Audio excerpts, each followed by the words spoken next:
Here's a situation. You have charted monthly sales data that will become unchartable over time. What you need is a way to automatically chart just the newest monthly sales for a chosen number of periods. Let's take a look at this example. Here I have charted everything that I have so far. It's 26 time periods, it's too crowded, it's hard on the eyes, and it's just going to get worse. So what I want to do is come up with a technique that's just going to chart the newest 6 periods. So anywhere on this spreadsheet I type in the number of periods I always want this chart to draw. And to make things easier, I'm going to name this range. Even though it's one cell, it's still a range. So I come up to my name manager, I click new. I got to come up with a name for it. I'm always going to come up with the shortest name I can think of because it means less typing later on. Since this is time periods, I'm going to type TP and make sure it's referring to the correct cell. This is going to keep me from having to chart or having to type this every time I use this in a formula. So click OK and then close. Let's come over to the data. Here's my monthly data, which is going to be my x-axis. It's going to be charted horizontally. Here's my y information, or my sales information, the y-axis going vertically on the chart.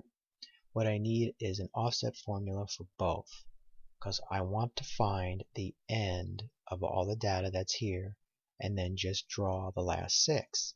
So I'm going to come up here, do the same technique for the same reason, come up with the shortest name I can think of. CX will stand for chart x-axis. Come down in here and type in an offset formula. The first argument in the offset formula is the base. That's the base. Next is the row. What row do you want to start from off of the base? Well, that's the part I don't know because it always grows. It's always changing every time I add a month. So I'm going to let Excel figure that out with the count A formula. Count A is going to count all non-blanks within a certain range, and the range I'm going to use is the entire column. So it's going to count all the used cells in the entire column, and it'll come down here, and this will be my first point that it uses off the base. However, I don't want that to be the first. I want to draw the last 6.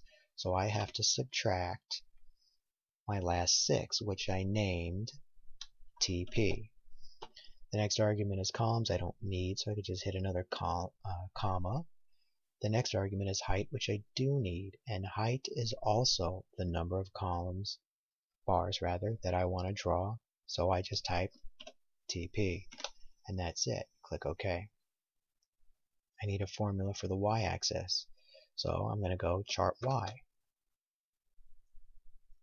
Come in here, it's going to be an offset as well, but the only difference is it's going to be shifted over 1 from CX. So this is easier. I could just say CX. I don't need the rows argument. The columns argument I do need because I'm going to shift over to the right one, and then I don't need the rest of this. That's all I need for the CY formula. And this is all I need for this technique. So click Closed, come back to the chart, select Data. Click on the Sales Series, Edit. This is the part I have to change. This part has to refer to the named range CY that I just named. However, it also needs to know the name of the file.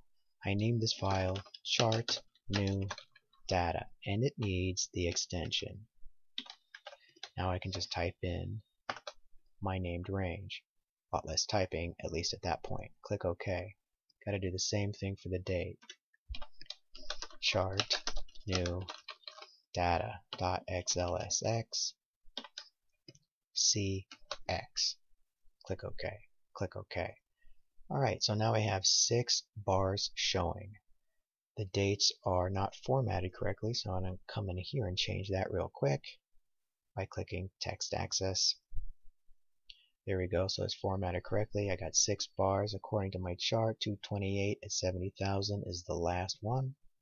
228 at 70,000 is the last one, but now I'm going to add one because March just finished at 75,000. So let's look at the chart, and boom, there we go. Changed automatically.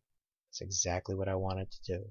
And because I refer to this via TP, if I change my mind and I want to show 4 time periods, I could just come in this one area and it'll change throughout. But I want to leave it at 6. And I also don't want anybody to see this, and I don't want anybody to corrupt it by typing over it or deleting it or anything like that, so I'm going to throw it behind the chart and hide it. It's just a cleaner look and a safer look. So let me show you what I did here. And that is a way to solve this need.